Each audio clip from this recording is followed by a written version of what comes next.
اہم ترین فرض کو، جو زندگی کا بہت اعلیٰ درجے کا فرض ہوتا ہے، اس فرض کو ادا کرنے کے لیے اللہ تعالیٰ نے آپ لوگوں کو چوائس کیا، انتخاب کیا اور توفیق عطا فرمائی۔ میں ایک بات کلیئر کروں، بہت سے لوگ یہ کہتے ہیں کہ اللہ کا بلاوا آیا، یہ بلاوا کا لفظ غلط ہے، یہ مسئلہ یاد رکھیں۔ بلاوا آیا نہیں، اس لیے کہ یہ تو ابو جہل بھی حج کرتا تھا، طواف کرتا تھا، منافقین بھی طواف کرتے تھے، تو پھر اگر بلاوا ہی تھا تو کیا اللہ تعالیٰ نے ان لوگوں کو بھی بلایا تھا؟ اس لیے صحیح بات یہ ہے کہ یوں کہا جائے کہ اللہ نے توفیق عطا فرمائی، اور اللہ کی اس توفیق کے اوپر ہم اس عظیم المرتبت عبادت کو ادا کرنے کے لیے جا رہے ہیں۔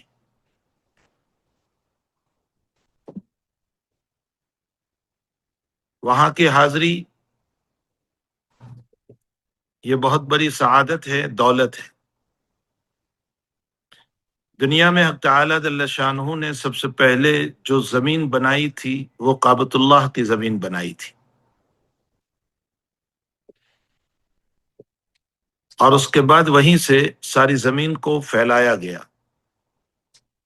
اسی لیے مکۃ المکرمہ کا نام ام القریٰ ہے۔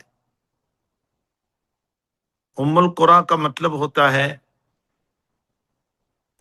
پوری دنیا کی ماں۔ حق تعالیٰ نے مکۃ المکرمہ میں اور مدینۃ المنورہ میں عجیب و غریب کشش رکھی ہے، کھینچاؤ رکھا ہے کہ انسان کا دل وہاں جانے کو بہت چاہتا ہے۔ مکے میں اللہ کا گھر ہے اور مدینے میں اللہ کا رسول ہے صلی اللہ علیہ وسلم، اور دونوں ہی جگہ بڑی بابرکت، بڑی مبارک۔ نبی اکرم صلی اللہ علیہ وسلم فرماتے ہیں ابن ماجہ کی روایت میں کہ مکۃ المکرمہ میں نماز پڑھنا، ایک نماز پڑھنا 1,00,000 نمازوں کا ثواب ہے، اور مدینۃ المنورہ میں نماز پڑھنا 50,000 نمازوں کا ثواب ہے، اور بیت المقدس میں نماز پڑھنا 25,000 نماز کا ثواب رکھتا ہے۔ یہ 1 نماز کا ثواب ہے، ایک نماز کا ثواب ہے۔ حج، نبی اکرم صلی اللہ علیہ وسلم نے فرمایا بنی الاسلام علی 5، شہادتی اللہ الہ الا اللہ وان محمد الرسول اللہ و اقام الصلاۃ و ایتاء الزکاۃ و صیام رمضان وان تحج البیت من استطاع الیہ سبیلا۔ اسلام کی 4 بنیادیں ہیں، ایمان کی 5 بنیادیں ہیں، اس میں سے ایک بنیاد تو اصل ہے جس کو ایمان کہا جاتا ہے، پھر اس کے بعد 4 ہے نماز، زکوٰۃ، روزہ اور حج۔ حج ایک عاشقانہ عبادت ہے، عشق والی عبادت ہے، جو سراسر عشق سے بھری ہوئی ہے۔ انسان اس میں پورے عشق کے ساتھ چلتا ہے۔ زندگی میں حج ایک مرتبہ فرض ہے۔ اگر انسان کے پاس اپنی ضرورت سے زیادہ پیسے ہیں اور آنے جانے کا خرچہ ہے تو اس کے اوپر حج فرض ہو جاتا ہے۔ نبی اکرم صلی اللہ تعالی علیہ وسلم نے حج کے چھوڑنے پر وعید بیان فرمائی۔ خود حضرت نبی اکرم صلی اللہ علیہ وسلم نے حج فرمایا سن ہجری 10 کے اندر، یہ حج فرض تھا۔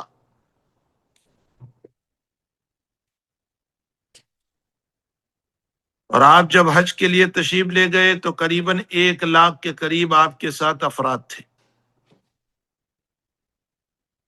اور آپ نے بڑی شان کے ساتھ حج فرمایا، اور اس حج کے اندر امت کو بہت کچھ تعلیم دی۔ جب انسان حج پڑھتا ہے اور حج کرتا ہے، یہ بھی مسئلہ سمجھ لیں، جیسے میں نے ابھی کہا کہ بہت سے لوگ کہتے ہیں کہ اللہ کا بلاوا آیا، یہ لفظ نہیں بولنا چاہیے، بلاوا نہیں، اس لیے کہ ابو جہل بھی جاتا تھا اور عبداللہ ابن ابی بھی جاتا تھا، تو کیا ان کو بلاوا تھا کوئی؟ یوں کہو اللہ نے توفیق عطا فرمائی، بلاوا نہیں، توفیق ہے اللہ کی۔ دوسری بات سمجھ لیں، حج پڑھنا نہیں ہوتا، حج کرنا ہوتا ہے۔ حج میں اگر انسان نے کچھ نہیں بھی پڑھا تو حج ہو جائے گا۔ اصل حج کرنا ہے۔ حج کرنے کا مطلب یہ ہے کہ اللہ تعالیٰ نے جن میدانوں میں جانے کا جن شرطوں کے ساتھ حکم دیا، ان شرطوں کے ساتھ جانا، احرام کے ساتھ مینا، عرفہ، مزدلفہ میں جانا، یہ ہے حج کرنا۔ اگر اس پورے حج میں انسان نے کچھ بھی نہیں پڑھا تو بھی حج ہو جائے گا۔ حج میں 3 چیزیں فرض ہے۔ میں بہت مختصر آپ کو سمجھاؤں، اس لیے کہ لوگ سیمینار میں بہت پریشان ہو جاتے ہیں کہ حج بہت مشکل ہے۔ نہیں، کوئی مشکل نہیں ہے۔ ماشاءاللہ آپ کے قائد جناب حاجی احمد صاحب اور دوسرے احباب آپ کے ساتھ ہوتے ہیں، وہ آپ کی رہنمائی کرتے ہیں۔ مفتی کون؟ مفتی زکریا پانچ بھایا، وہ بھی آپ کے ساتھ ہیں، وہ آپ کی رہنمائی کریں گے۔ لیکن میں شارٹ میں آپ کو بتاتا ہوں، حج کوئی مشکل نہیں ہے، حج بہت آسان ہے۔ میں آپ کو بہت شارٹ میں حج کو سمجھاؤں، آپ جب یہاں سے چلو گے تو آپ کا فلائٹ کسی جگہ وایا ہوگا، آپ وہاں سے اپنا احرام باندھ لیں، جہاں سے بھی ہو، مثلا دبئی سے ہیں، ابو ظبی سے ہیں، اپنا احرام باندھ لیں، عمرے کا احرام باندھ لیں، اور جا کر کے اپنا عمرہ ادا کریں۔ عمرے کے اندر احرام ہے، جا کر طواف کرنا ہے، طواف کے بعد سعی کرنا ہے، اور سعی کے بعد حلق کرنا ہے، بس ہو گیا آپ کا عمرہ۔ جب طواف کریں آپ تو طواف کے درمیان کچھ نہیں آتا ہے، کوئی حرج نہیں ہے۔ میں آپ کو ایک سمپل سا کلمہ بتا دوں جو سنت ہے، وہ ہے سبحان اللہ والحمد للہ ولا الہ الا اللہ واللہ اکبر، اس کو پڑھتے رہیں بس۔ اور دعاؤں میں اگر آپ کو کوئی دعا نہیں آتی ہے، ربنا آتنا فی الدنیا حسنہ وفی الآخرۃ حسنہ وقنا عذاب النار، یہ پڑھتے رہیں۔ اور باقی اپنے انگریزی میں، انگلش میں، اردو میں، جو زبان آپ جانتے ہیں اس زبان میں آپ دعا کرتے رہیں، اللہ ساری زبان جانتا ہے۔ آپ نے طواف کیا، طواف کے بعد 2 رکعت نماز پڑھ لیں، عمرے کے اندر طواف کے بعد 2 رکعت نماز پڑھ لیں، کہیں بھی پڑھ لیں، اور 2 رکعت نماز پڑھنے کے بعد وہی مطاف میں پڑھ لیں نکل کر کے۔ اس کے بعد زمزم کا پانی پی لیں اگر وہاں قریب میں ہیں تو، اور پھر اس کے بعد آپ سعی کے لیے چلے جائیں، سعی کر لیں، اور صفا سے شروع کر کے صفا پر کھڑے ہو کر اللہ سے دعا کر لیں۔ اور میں خاص طور پر ایک دعا سب کو کہتا ہوں کہ جب آپ صفا پر چڑھیں تو یہ دعا کریں کہ اللہ اسی جگہ پر تیری نیک بندی سیدہ حاضرہ رضی اللہ تعالی عنہا پانی کی تلاش کے لیے دوڑی تھی اپنے معصوم بچے کو رکھ کر کے، اور میں تیرا بندہ ہوں، یا عورت ہے تو کہے میں تیری بندی ہوں، میں اس جگہ پر ہدایت کی تلاش کے لیے دوڑ رہی ہوں، اللہ تو مجھے ہدایت عطا فرما، دین پر قائم فرما، اور جو دعا آپ کے دل میں آتی ہے وہ مانگے، صفا پہاڑ پر چڑھ کر وہاں دعا کر لے۔ اور پھر اس کے بعد اپنا طواف شروع کریں، مروہ پر جائیں، پھر مروہ سے صفا. آپ کی یہ سعی صفا مروہ پر ختم ہو جائے گی.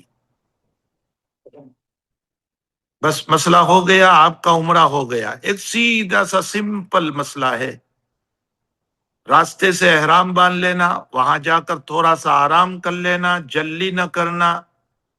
بہت سے لوگ جوش میں آ کر جلدی کرتے ہیں، تھکاوٹ ہوتی ہے. نہیں، اطمینان سے اپنے ہوٹل پر جاؤ، سامان رکھو، کھانے کا وقت ہو کھا لو، آرام کا وقت ہے تھوڑا آرام کر لو، پھر اطمینان سے اپنا عمرہ ادا کرنے کے لیے جاؤ.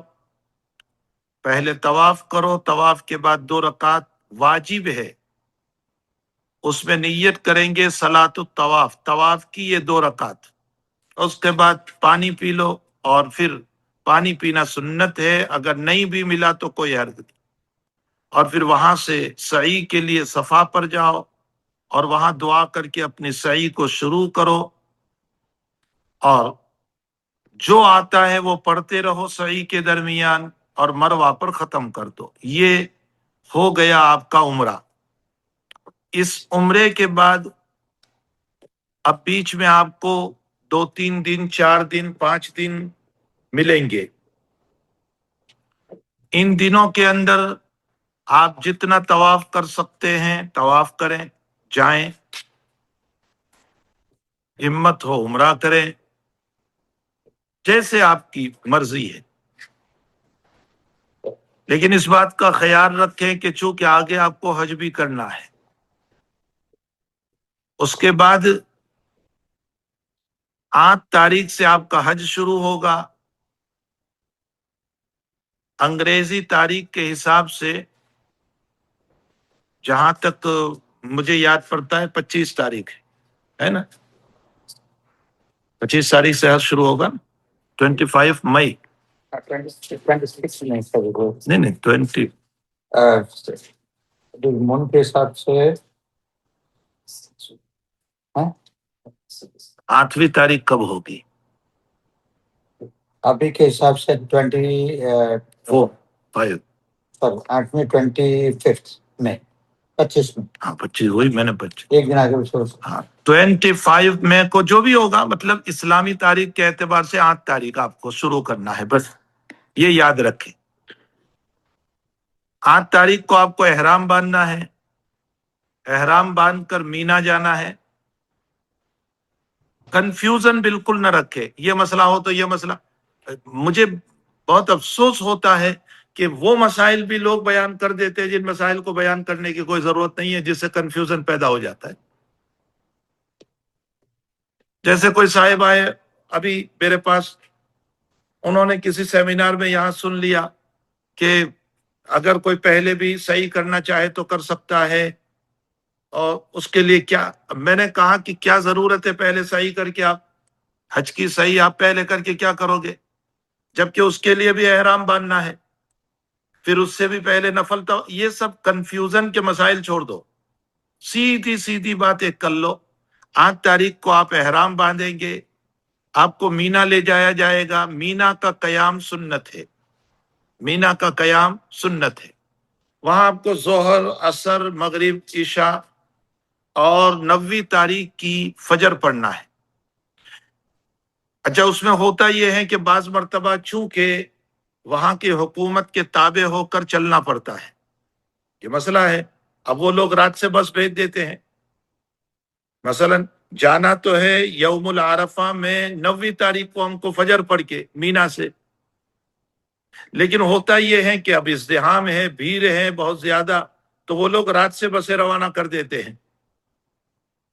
اب بہت سے لوگ کہتے ہیں ہماری فجر کی نماز یہاں رہ گئی. بھائی کوئی کنفیوز نہ ہو، ٹھیک ہے فجر کی نماز مینا میں پڑھنا سنت تھا، اگر سنت کے مطابق ادا ہوتا ہے تو نور علی نور، بہت اچھا ہے، بہت اچھا ہے، سنت کے مطابق ہی کرنا چاہیے. لیکن اگر حکومت کے تابع ہو کر پھر قوانین کی بھی پابندی کرنا ہے تو بہت سی مرتبہ وہ لوگ 9 تاریخ کو صبح لے جاتے ہیں عرفہ میں، یعنی رات ہی سے شروع کر دیتے ہیں. تو آپ 9 کی فجر عرفہ میں پڑھ لیں. اب فجر کے بعد وقوف عرفہ نہیں شروع ہوتا ہے، یہ یاد رکھنا. وقوف عرفہ 9 کو نہیں شروع ہوتا ہے. فجر کے بعد تو جو ہے آپ کھائیں پیئیں آرام کریں، جو کچھ آپ کی تلاوت مشغلہ آپ کر سکتے ہیں کریں، آرام کریں.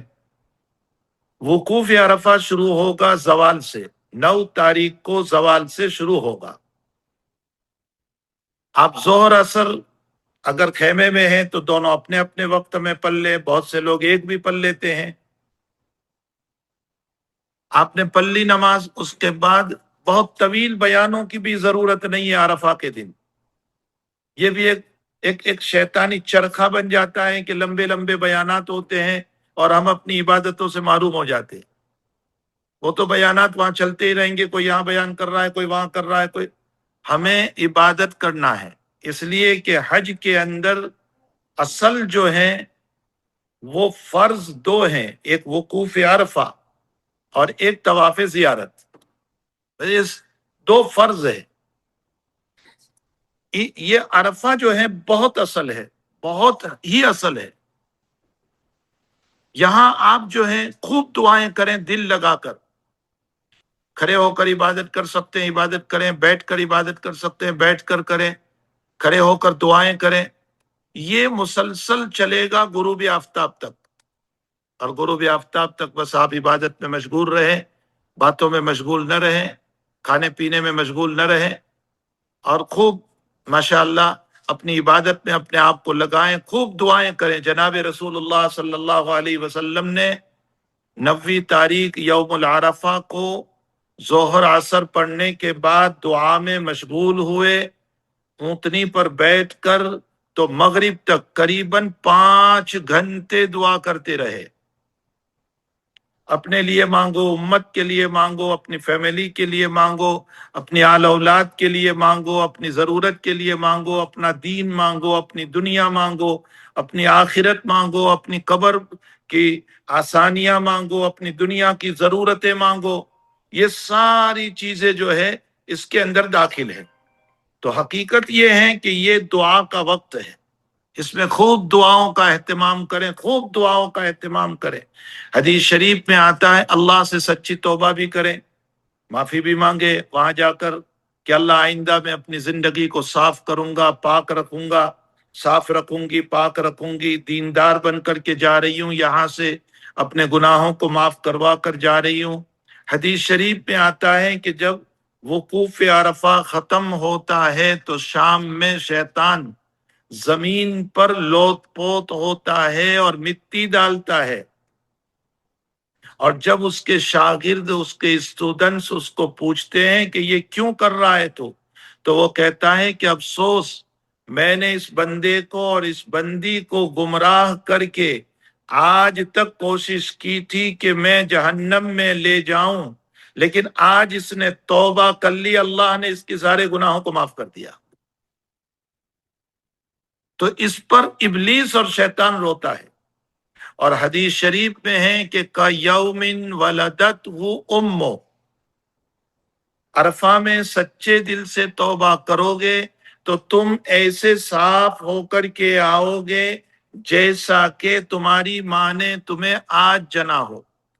اور نو مولود بچہ، ابھی پیدا ہونے والا بچہ جس کا کوئی گناہ نہیں ہوتا ہے، اسی طرح ہم بھی جب عرفہ سے لوٹیں گے تو ہمارا کوئی گناہ ہمارے حصے میں نہیں ہوگا، ہم پاک صاف ہو کر کے نکلیں گے، لیکن دل سے سچی توبہ ہو، سچی توبہ ہو. یہ نہیں کہ حج پورا ہونے کے بعد پھر ہماری وہی زندگی ہو، وہی جو پہلے گناہ کرتے تھے، پھر آنے کے بعد وہی گناہ، نماز چھوڑتے تھے چھوڑتے رہے، اور برائیوں میں مبتلا تھے مبتلا ہوتے رہے، اور گناہوں میں مبتلا تھے مبتلا ہوتے رہے. نہیں، اپنی سچی توبہ کر کے. اور سچی توبہ کس کو کہتے ہیں؟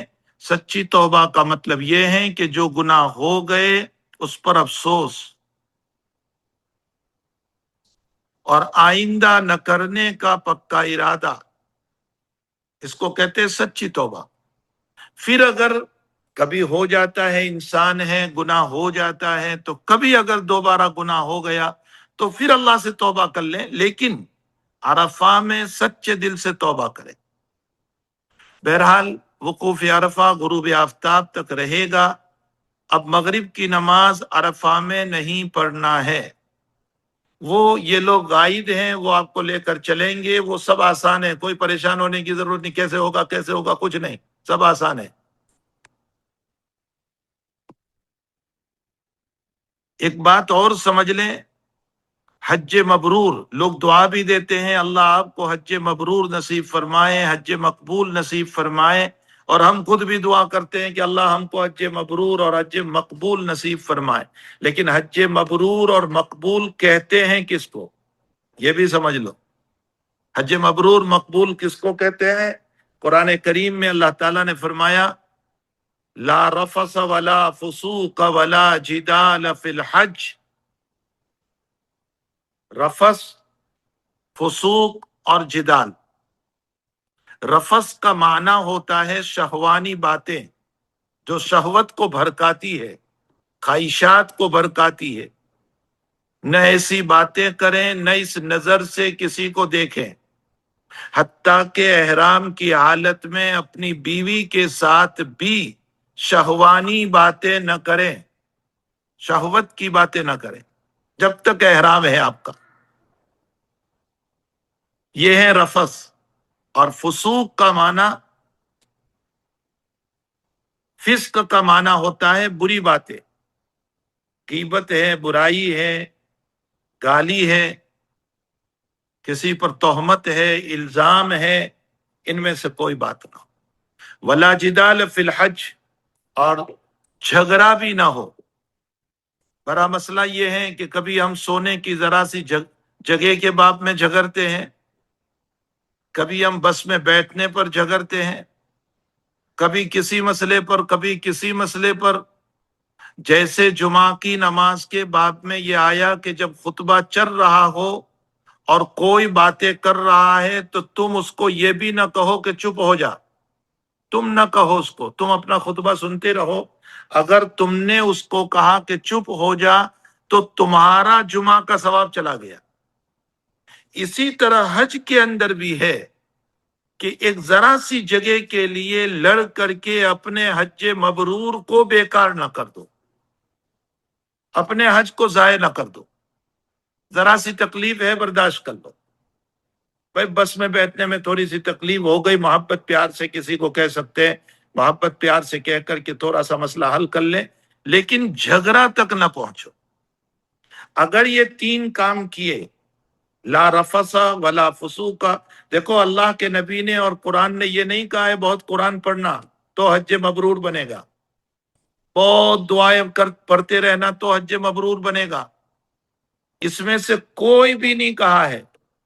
اگر آپ نے نہیں بھی پڑھا، وہاں کچھ بھی نہیں پڑھا، تو بھی آپ کا حج ہو جائے گا۔ یہ مسئلہ یاد رکھیں کہ آپ کا حج ہو جائے گا۔ لیکن اگر اس میں سے کوئی کام کیا، مثلا خواہشاتی باتیں یا فسق و فجور یا جھگڑا اور جدال، ان میں سے کوئی کام آپ نے کیا تو ہمارا حج ضائع ہو جائے گا، مبرور نہیں بنے گا۔ مبرور یہ عربی لفظ ہے، اس کا معنی ہوتا ہے برن، برن کا معنی نیکی، مبرور کا معنی نیکیوں سے بھرا ہوا حج۔ تو ہماری نیکیوں سے بھرا ہوا حج تب ہوگا جبکہ ہم ان میں سے کوئی کام نہ کریں۔ بہت اپنے آپ کو پاک صاف رکھیں ان چیزوں سے، جھگڑا بھی نہ ہو، شہواتی باتیں بھی نہ، ہماری نگاہوں کی بھی حفاظت کریں، ہماری نظریں کسی پر غلط نہ پڑیں، مرد کی نظر کسی عورت پر غلط نہ ہو، عورت کی نظر کسی مرد پر غلط نہ ہو۔ ہم حج کی ترکیب تو سیکھتے ہیں لیکن حج کی روح نہیں سیکھتے۔ ترکیب تو بڑی سیکھ لیتے ہیں، یوں کرو، یہ کرو، یہ کرو، یہ کرو، جو روح ہے حج کی، یہ روح لینے کی ضرورت ہے۔ تو غروب آفتاب پر عرفہ ختم ہوگا، اس کے بعد آپ کو چلنا ہے مزدلفہ، جو آپ کی بسیں ہوگی، اور مغرب اور عشاء آپ کو جا کر پڑھنا ہے مزدلفہ میں، دونوں نمازیں۔ جب پہنچے آپ، 8 بجے پہنچے، 9 بجے پہنچے، 10 بجے پہنچے، 12 بجے پہنچے، رات 3 بجے پہنچے، مغرب عشاء وہاں جا کر پڑھنا ہے. یہ اللہ کے نبی علیہ الصلوۃ والسلام کا عمل ہے. اچھا، وہاں بہت سے لوگ ضد کرتے ہیں، چونکہ میں بارہا میرا تجربہ رہا ہے حج کے اندر، کہ پہلے مغرب پڑھنے کے بعد کہتے ہیں مول صاحب ٹھہر جاؤ، میں ذرا سنت پڑھ لوں. اللہ کے نبی نے مغرب کے بعد سنتیں نہیں پڑھی، بلکہ مغرب پڑھ کے فوراً عشاء کی جماعت کھڑی کر دی. ہاں، عشاء کی نماز کے بعد اب مغرب کی سنت آپ پڑھنا چاہو تو پڑھ لو. یہ آپ پر ہے ڈپینڈ. ویسے تو آپ مسافر ہیں، سنتیں آپ پر سے ساقط ہو جاتی ہے، نفل ہو جاتی ہے، لیکن چونکہ ہم عبادت کرنے کے لیے گئے ہیں، اس لیے مغرب اور عشاء دونوں جماعتیں ساتھ ہو جائے گی. اس کے بعد آپ جو نوافل پڑھنا چاہیں پڑھ لیں، آپ کی ویتر پڑھ لیں اور پھر سو جائیں. عبادت کرنا ہے، بشاست ہے، آپ کو طاقت ہے تو پڑھیں، ورنہ تو پھر سو جائیں. صبح جلدی اٹھ جائیں، 2-4 رکعت اللہ تعالیٰ تہجد کی توفیق دے دے، پڑھ لیں. اور جیسے ہی صبح صادق ہو، 2 رکعت سنت پڑھنے کے بعد اللہ کے نبی علیہ الصلوۃ والسلام نے صبح صادق ہوتے ہی تھوڑی سی دیر میں فجر پڑھ لی تھی. سب سے زیادہ فجر جلدی پڑھی تھی وہ مزدلفہ میں پڑھی تھی، سب سے زیادہ. عبداللہ ابن مسعود فرماتے، اس لیے جیسے ہی صبح صادق ہو وضو کر کے تیار رہیں، وقت ہو جائیں 2 رکعت سنت پڑھ کے فوراً جماعت کھڑی کر دی جائے. سنت طریق پر حج کریں گے، بہت ثواب ملے گا، بہت ثواب ملے گا. باقی حج تو جیسے بھی چلتے پھرتے ہو جائے گا. اب آپ نے فجر پڑھ لی، فجر کے بعد روشنی ہونے تک، سن اور آفتاب کے طلوع ہونے کا انتظار نہیں کرنا ہے. روشنی ہونے تک آپ اللہ کے ذکر میں مشغول رہیں، باتیں نہ کریں، اللہ کے ذکر میں مشغول رہیں. یہ اللہ کا ذکر کرنا وہاں پر بہت زیادہ مفید ہے. یہ نبی علیہ السلام کی سنت ہے، اور یہ واجب ہے وہاں کا قیام. اور جب روشنی ہونے لگے تو پھر آپ وہاں سے مینا چلے جائیں. اب کو مینا لے جائیں گے، یا تو بس تو نہیں جاتی ہے عام طور پر. اب مزدلفہ سے مینا جو ہے بسوں کی سروس نہیں ہوتی ہے، پیدل ہی چلنا ہوتا ہے. عام طور پر تو پیدل ہی جاتے. تو اپنے اپنے ساتھیوں کے ساتھ، تاکہ راستہ نہ بھول جائیں، آپ اس کا خیال رکھیں. اگر آپ کے پاس فون ہو تو اپنے فون میں میپ چلا لیں، میپ کے ذریعے سے آپ بہت جلدی پہنچ جاؤ گے. اپنا ٹینٹ نمبر، اپنا خیمہ نمبر، اپنا معلم نمبر، یہ سب اپنے فون میں ڈال دیں گے تو آپ سیدھے پہنچ جاؤ گے. اور آپ اپنے ساتھیوں کے ساتھ 10 تاریخ کی صبح میں مینا پہنچ جائیں. مینا میں جا کر اپنے ٹینٹ میں آرام کریں، قیام کریں، ظہر پڑھیں. پھر آپ کے ساتھی آپ کے غائد سے مشورہ کریں کہ اب آپ کو ایک جمرے کی رمی کرنے جانا ہے، صرف ایک ہی جمرہ 10ویں تاریخ. تو آپ ساتھیوں کے ساتھ مشورے کے ساتھ ایک جمرے کی رمی کرنا ہے. وہ رمی سے فارغ ہو جاؤ. اس رمی سے فارغ ہونے کے بعد سیکنڈ نمبر پر آپ کی قربانی ہوگی. رمی سے فراغت کے بعد آپ نے جن کو بھی قربانی دی ہوگی، اگر آپ نے اپنے غائد کو دی ہے تو ان کو پوچھ لیں کہ بھئی ہماری قربانی ہو گئی کہ نہیں. کسی اور کو دی ہے تو ان کو پوچھ لیں. لیکن جمرے کی رمی کے بعد اگر آپ کی قربانی ہو گئی ہے تو اب آپ حلال ہو سکتے ہیں. بالکل آپ کے لیے کلیئر مسئلہ ہو گیا. آپ اپنا احرام اتار لیں، بال منڈوا کر، بال کتوا کر اپنا احرام اتار لیں، آپ حلال ہو سکتے ہیں. لیکن یاد رکھو، حلال ہونے کا مطلب یہ ہے کہ صرف آپ کے لیے کپڑے پہننا، غسل کرنا، خوشبو لگانا، یہ سب جائز ہوا ہے. بیوی ابھی حلال نہیں ہوئی، یہ بھی یاد رکھنا، بیوی ابھی حلال نہیں ہوئی ہے. اس کے بعد آپ کو جانا ہے طواف زیارت کے لیے. دیکھو یہ 3 کام تھوڑے سے سمجھ لو. پہلے ایک جمرے کی رمی 10ویں تاریخ کو، اس کے بعد آپ کی قربانی ہو گئی ہے، آپ حلال ہو جائیں. حلال ہو کر کے اپنے کپڑے پہن لیں، اور پہنے ہوئے کپڑوں کے اندر طواف زیارت کریں. اب کوئی عرض نہیں. لوگ کنفیوز ہو جاتے کہ حج کا طواف ہے تو پہنے ہوئے کپڑے کیسے پہن سکتے. نہیں، آپ کر سکتے ہیں بالکل. تو آپ مکے چلے جائیں ساتھیوں کے ساتھ اور وہاں جا کر طواف زیارت کر لیں، اور طواف زیارت کے بعد 2 رکعت نماز پڑھ لیں، 2 رکعت نماز پڑھنے کے بعد سعی کر لیں، آپ فارغ ہو گئے۔ لیکن یاد رکھو 10ویں تاریخ کو طواف زیارت میں بھیڑ بہت ہوتی ہے، ہجوم بہت ہوتا ہے، ازدحام بہت ہوتا ہے۔ اگر آپ 10 کو نہ کرنا چاہیں 11 کو کر لیں، 11 کو نہ کرنا چاہیں 12 کو کر لیں، لیکن 12 کے غروب تک میں ہو جانا چاہیے آپ کا طواف زیارت۔ بس یہ 3 دن ہے آپ کے لیے، 10، 11 اور 12 کا غروب، وہاں تک میں آپ طواف زیارت اور سعی، یہ فرض ہے، اور جب تک یہ فرض ادا نہیں ہوگا ہمارا حج نہیں ہوگا۔ 11ویں تاریخ کو اب آپ مینا میں ہیں، اپنے ٹینٹ میں رہیں، قرآن کی تلاوت کریں، باتوں میں وقت پاس نہ کریں، گپ شپ میں ٹائم نہ گزاریں، یا تو آرام کریں، سو جائیں، یا پھر تلاوت میں اپنا وقت لگائیں۔ اور پھر 11ویں تاریخ کو 3 جمروں کی رمی کرنا ہے، فرسٹ، سیکنڈ اور تھرڈ۔ پہلے 2 جمروں کے بعد آپ کو دعا کرنا ہے۔ پہلے جمرے سے جب فارغ ہو گئے تو آپ دعا کریں، اللہ کے نبی کی جو دعا تھی کہ اللہ شیطان مردود سے حفاظت فرما، اس کے اندرون مکر سے حفاظت فرما، اس کی چال سے حفاظت فرما، اس کے وساوس سے حفاظت فرما، اس کے آنے والے خیالوں سے حفاظت فرما، اس کے گمراہ کرنے سے حفاظت فرما، وہاں خوب دعائیں کریں۔ پھر دوسرے جمرے کی رمی سے فارغ ہو کر پھر دعائیں کریں، سائٹ ہو کر کے، وہاں نہیں جہاں جمرات کی رمی کرتے ہیں وہاں دعا نہ کریں، سائٹ ہو کر کے، کعبۃ اللہ کی طرف منہ کر کے، یہ سنت ہے۔ اور پھر تیسرے جمرے کی رمی کے بعد کوئی دعا نہیں، پھر چلے آئے۔ یہ آپ کا 11 کا عمل ہو گیا۔ 11 کو کچھ نہیں کرنا ہے، 3 جمروں کی رمی ہے۔ 12 کو پھر آپ کو 3 جمروں کی رمی کرنا ہے، اسی ترتیب پر، فرسٹ، سیکنڈ اور تھرڈ، اور پہلے 2 کے بعد دعا کرنا ہے، تیسرے کے بعد دعا نہیں۔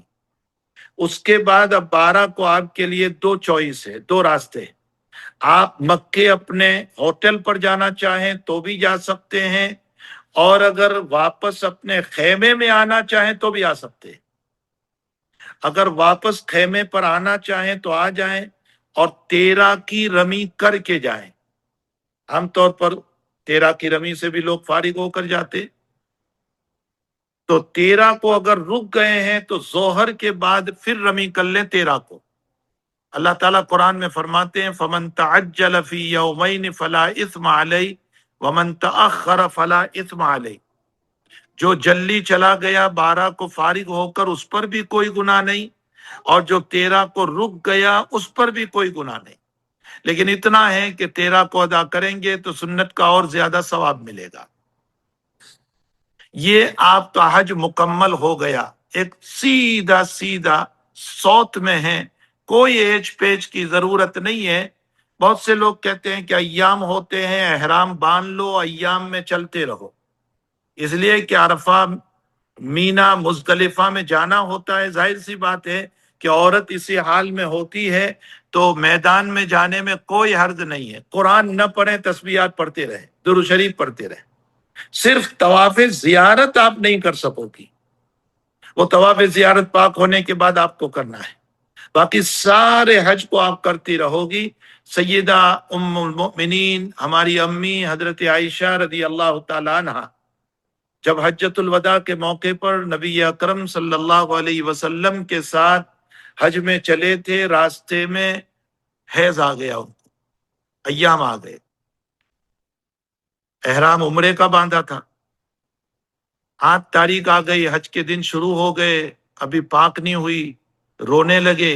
حضور پاک صلی اللہ علیہ وسلم سے فرمایا یا رسول اللہ صلی اللہ علیہ وسلم اب میں کیا کروں؟ حضرت نے فرمایا عمرے کے احرام کو توڑ دو، کنگھی کر لو اور احرام کو فسخ کر دو، توڑ دو، اور حج کا احرام باندھ لو۔ اب حج کا احرام باندھنے کے بعد حضرت عائشہ رضی اللہ تعالیٰ عنہ حج کے لیے مینا گئے، عرفہ گئے، مزدلفہ گئے، سارے میدانوں میں گئے، اور اس کے بعد پاک ہو کر کے آپ نے اپنے اس طواف زیارت پاک ہونے کے بعد کر لیا، اور جب 13 کو حج سے فارغ ہوئی تو نبی اکرم صلی اللہ علیہ وسلم نے ان کے بھائی عبد الرحمن کو فرمایا کہ جاؤ اپنی بہن کو لے کر جاؤ مقام تنعیم. تنعیم سب سے قریب ہل ہے، سب سے قریب ہل تنعیم ہے. وہاں جاؤ اور وہاں جانے کے بعد تمہاری بہن کو عمرہ کرا دو. بعد میں چونکہ حضرت عائشہ نے وہاں سے احرام باندھا تھا، اس لیے عائشہ کی یاد میں وہاں ایک مسجد بنی. آج کل اس کو مسجد عائشہ کہتے ہیں. لوگ کہتے ہیں مسجد عائشہ، مسجد عائشہ تو بہت بعد میں بنی ہے. اصل تو مقام تنعیم تھا وہاں، اور وہ سب سے قریب ہل تھا، اس لیے وہاں جا کر کے احرام باندھا تھا. اور پھر نبی علیہ الصلوۃ والسلام 13 کی رات ہی میں طواف وداع سے فارغ ہو کر نکل گئے تھے. تو آپ کا حج پورا ہو گیا. اب جب آپ کو نکلنا ہوگا تو اس سے پہلے طواف وداع فرما لے. یہ مسئلہ بھی یاد رکھو کہ طواف وداع واجب ہے، لیکن اگر حیض آ گیا ہے تو طواف وداع عورت پر سے معاف ہو جاتا ہے. پھر اس کو پریشان ہونے کی کوئی ضرورت نہیں، کوئی دم بھی دینے کی ضرورت نہیں، معاف ہو جاتا ہے. تو حضرت صفیہ رضی اللہ تعالیٰ عنہ غالباً زوجہ محترمہ ہے، نبی اکرم صلی اللہ علیہ وسلم کی بیوی ہے، اور ان کو حج کے بعد حیض آ گیا. طواف وداع باقی تھا. حضور پاک صلی اللہ علیہ وسلم نے فرمایا چلو طواف وداع کرنے کی کوئی ضرورت نہیں. تو اگر ایام آ جاتے ہیں تو کوئی فکر کی ضرورت نہیں، طواف وداع ساقط ہو جاتا ہے، معاف ہو جاتا ہے، کوئی دم دینے کی ضرورت نہیں. ورنہ لوگ بلا وجہ تمہارا دم نکال دیں گے دم بتا کر کے. بہت سارے مسائل میں کوئی دم وم ہوتا نہیں ہے خاموخواہ کے لیے. ہاں یہ ضرور ہے کہ علماء نے لکھا ہے کہ جب حج پورا ہو تو تھوڑا سا صدقہ کر دو وہاں، تاکہ حج کی کمی جو رہ گئی ہے وہ پوری ہو جائے. کہیں بھی وہ غریبوں کو وہاں صدقہ کر دو، جو غربا ہوتے ہیں بیچارے وہاں، تو ان کو صدقہ کر دو. تو اس سے ہاں اگر ایسا واجب چھوٹ گیا ہے تو پھر دم دینا پڑتا ہے. بہرحال طواف وداع ہے. حج کے بعد اگر طواف وداع نہیں کر سکے حائضہ سے معاف ہے.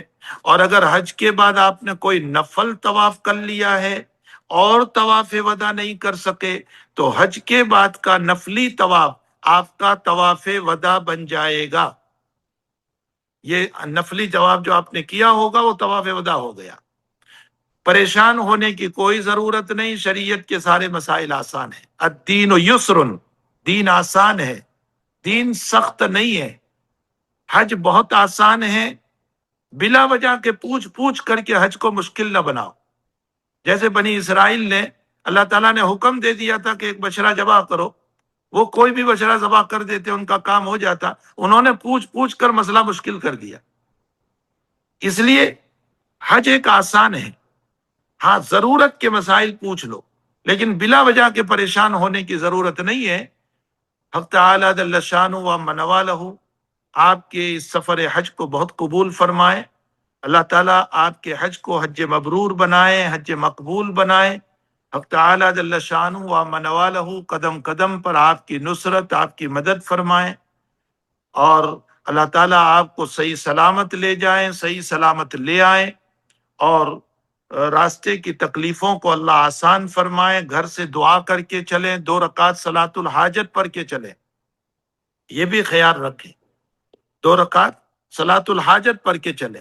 اللہ سے دعا کر کے، اللہ نیک کام میں نکل رہے ہیں، تیری عبادت کے لیے نکل رہے ہیں. پھر یاد رکھو وہاں اگر طواف نہ بھی ہو تو حرم میں بیٹھ کر کعبۃ اللہ کو دیکھتے رہو گے، اس پر بھی آپ کو ثواب ہے. اللہ تعالیٰ اس پر بھی آپ کو ثواب عطا فرمائیں گے. ضعیفی ہے، بڑھاپا ہے، تو آپ کعبۃ اللہ کو بیٹھ کر دیکھتے رہو، اس پر بھی ثواب ہے. اس کے بعد آپ کی مدینے کی حاضری ہوگی. اچھا بہت سے لوگ پوچھتے ہیں ہم مکے میں کیا کریں؟ مکے میں موقع ہو، طاقت ہو، قوت ہو تو عمرہ کرو. اگر عمرے کی طاقت نہیں تو طواف کرو، اور اگر طواف کی طاقت بھی نہیں ہے تو 5 وقت کی نماز پابندی سے حرم میں پڑھ لیا کرو اور اللہ سے دعا کرتے رہو. مدینہ شریف کی جب حاضری ہو تو بہت ادب کے ساتھ جائیں، وہاں جناب رسول اللہ صلی اللہ علیہ وسلم آرام فرما ہے. ہمارے نبی کا کام بہت اونچا ہے، بہت اونچا ہے. میں صرف ایک مثال دوں. اللہ تعالیٰ نے تمام نبیوں پر قرآن میں سلام بھیجا. لیکن سب کا نام لے کر صوت میں سلام. سلام علی نوح فی العالمین، نوح پر سلام. سلام علی ابراہیم، ابراہیم پر سلام. سلام علی موسیٰ و ہارون، موسیٰ اور ہارون پر سلام. سلام علی الیاسین، الیاس پر سلام. تو یہ سب سلام حق تعالیٰ جل شانہ و من والہ نے اپنے نبیوں کے اوپر بھیجا.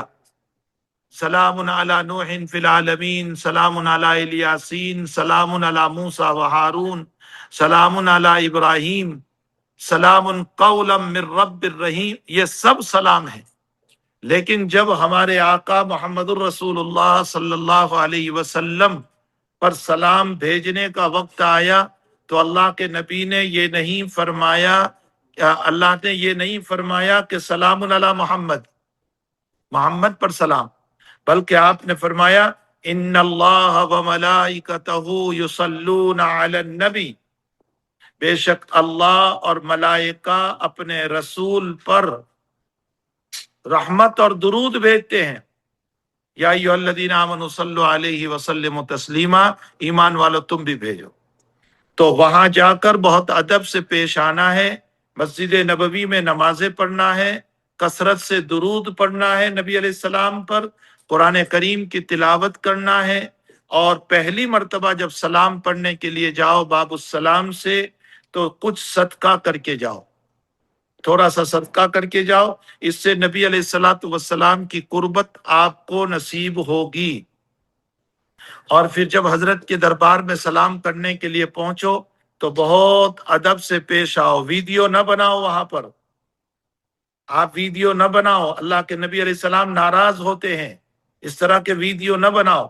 بہت ادب کے ساتھ گردن جھکا کر کے حضور پاک صلی اللہ علیہ وسلم کے پاس سلام پیش کرو.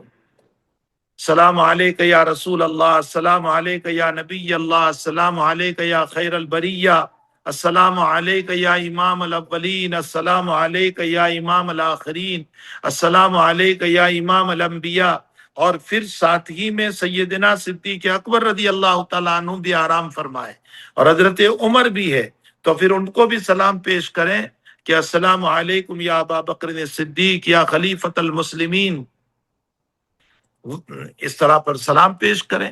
یہ آپ کی مدینے کی حاضری ہے. مدینے کی حاضری میں کثرت سے درود شریف اور تلاوت قرآن، اور اللہ تعالیٰ موقع دے تو وہاں ایپ کے ذریعے سے آپ جو ہیں ریاض الجنہ میں جا کر کے نماز پڑھ لیں. اللہ اگر توفیق دے، موقع دے، 2 رکعت پڑھنے کا اگر آپ کو وقت مل گیا، اس لیے کہ ریاض الجنہ میں نماز پڑھنے والا جنت میں جائے گا. نبی علیہ الصلوۃ والسلام فرماتے ما بین بیتی و ممبری روضۃ من ریاض الجنہ، میرے مکان اور میرے ممبر کے درمیان کی جو جگہ ہیں وہ ریاض الجنہ ہے، جنت کا باغیچہ ہے. اور یہ جگہ جنت میں جانے والی ہے، اس میں نماز پڑھنے والا بھی جنت میں جائے گا. اب تعالیٰ جل شانہ اس سفر کو بہت قبول فرمائیں. اللہ تعالیٰ آپ کو عافیت سے لے جائیں، عافیت سے لے آئیں، حج مبرور اور مقبول بنائیں.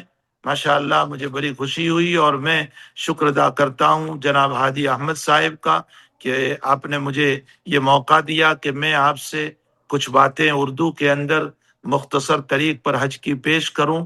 میرے لیے بھی دعا کریں، ہم سب بھی دعا کے محتاج ہیں. وصلی اللہ علی النبی الکریم برحمتک یا ارحم الراحمین.